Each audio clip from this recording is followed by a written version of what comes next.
요한복음 15장 18절부터 있는 말씀을 보면 우리가 예수님을 믿는다는 이유 때문에 고통을 겪게 될 것에 대하여 말씀하시고 있습니다.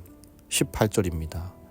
세상이 너희를 미워하면 너희보다 먼저 나를 미워한 줄 알라. 우리가 예수님을 믿고 따르게 된다면 세상으로부터 미움받는 일이 필연적이라는 말씀입니다. 어떻게 보면 참 마음에 부담이 되는 말입니다. 20절입니다. 내가 너희더러 종이 주인보다 더 크지 못하다 한 말을 기억하라. 사람들이 나를 핍박하였은즉 너희도 핍박할 터이요. 예수님은 죄가 없으셨습니다. 손톱만큼도 양심에 꺼리끼는 생각조차도 하지 않으셨습니다. 그런데 사람들이 예수님을 핍박했습니다. 우리가 살아가는 이 세상은요, 하나님이 만드신 세상임과 동시에 하나님을 거역하는 세상이기도 합니다.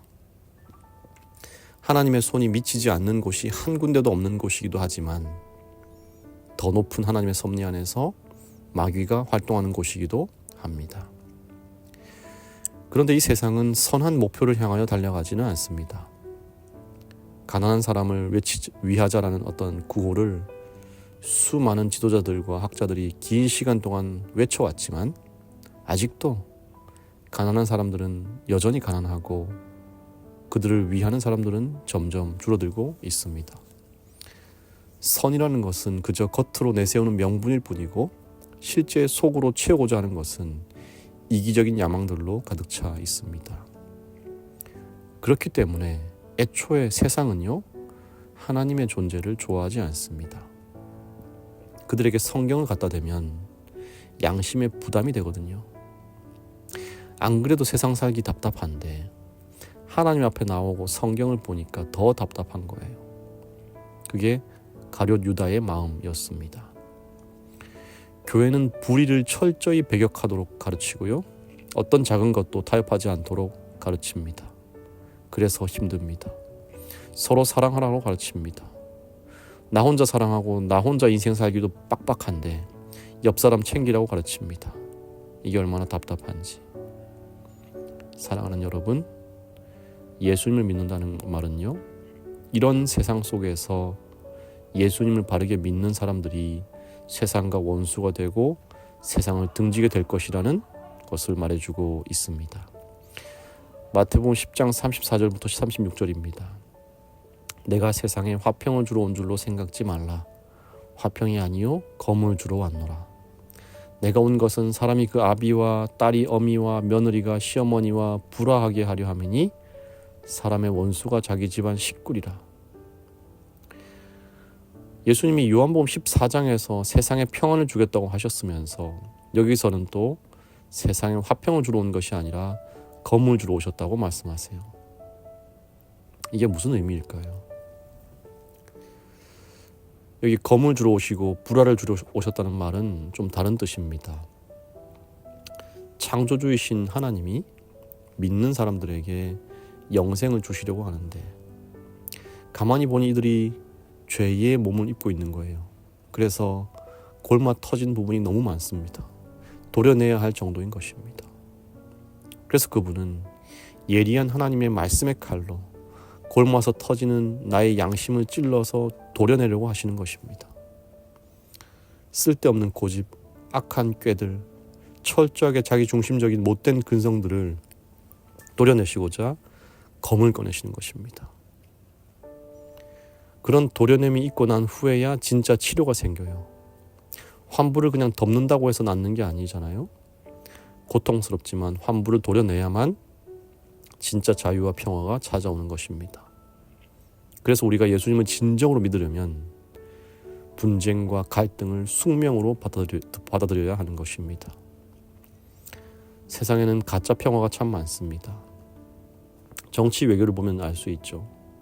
금방 악수하고 사진 같이 찍던 지도자들이 자기 이익에 반하면 언제든지 미사일 날리고 군대를 동원합니다.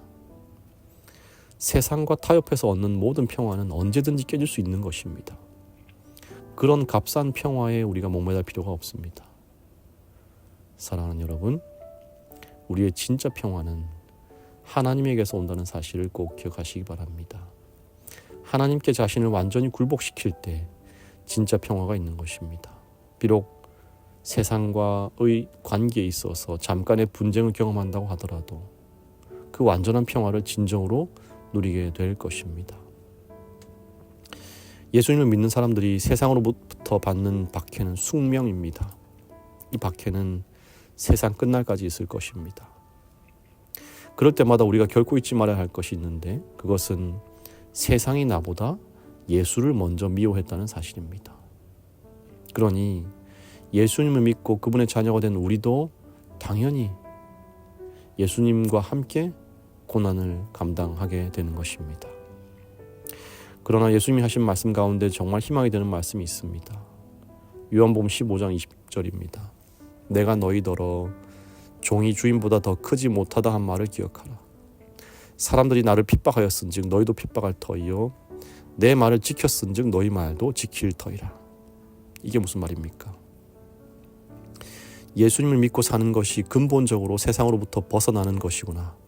그래서 우리가 고립되기도 하고 박해를 받기도 하는 것이구나라는 느끼는 가운데에서 그런 와중에도 끝까지 내 말을 지키고 나를 주님이라 믿고 따르는 너희가 있지 않냐.